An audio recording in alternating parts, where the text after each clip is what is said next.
کیا آپ جانتے ہیں اسلام کی پوری تاریخ میں کتنی خلافتیں گزری ہیں؟ اسلامی تاریخ میں 5 بڑی خلافتیں گزری ہیں۔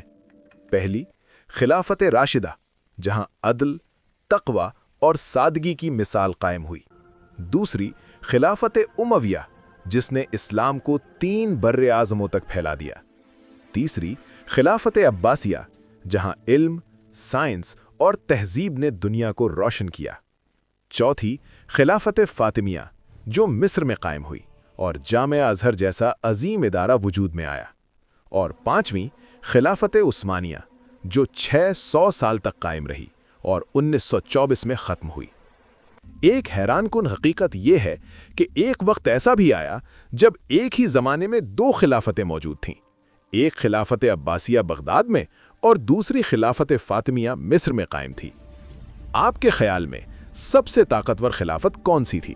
کمنٹ میں ضرور بتائیں۔